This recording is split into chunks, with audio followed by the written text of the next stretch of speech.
తెలియక చేసిన ఒక చిన్న పూజ ఒక వేటగాడి జీవితాన్ని పూర్తిగా మార్చేసింది. అది ఎలా జరిగింది? మహాశివరాత్రి మహిమేమిటి?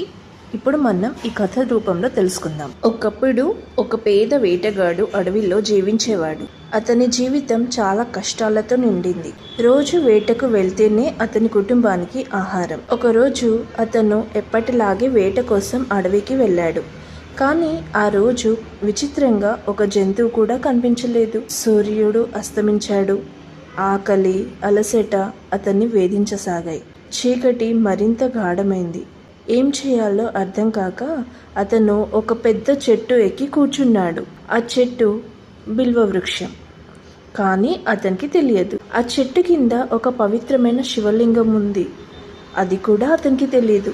రాత్రంతా నిద్ర రాకుండా ఉండేందుకు అతను చెట్టు ఆకులను ఒక్కొక్కటిగా కిందకు వదులుతూ ఉన్నాడు. ఆ బిల్వ ఆకులు నేరుగా శివలింగంపై పడ్డాయి.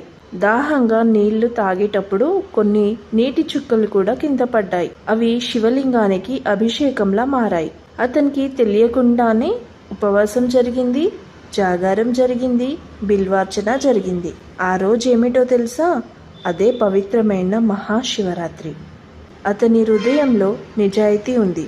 ఆ నిజాయితీ చూసి పరమేశ్వరుడు ప్రసన్నుడయ్యాడు. ఆకాశం ప్రకాశించింది. శివుడు అతనికి దర్శనమిచ్చాడు. నీవు తెలియక చేసిన పూజ కూడా నాకు ప్రీతికరమే అని అనుగ్రహంగా చెప్పాడు. అతని పాపాలను క్షమించి మంచి జీవితం ప్రసాదించాడు. ఆ రోజు నుండి వేటగాడి జీవితం మారిపోయింది. భక్తి హృదయం నుంచే రావాలి. చిన్న పని అయినా నిజాయితీగా చేస్తే దేవుడు ప్రసన్నమవుతాడు.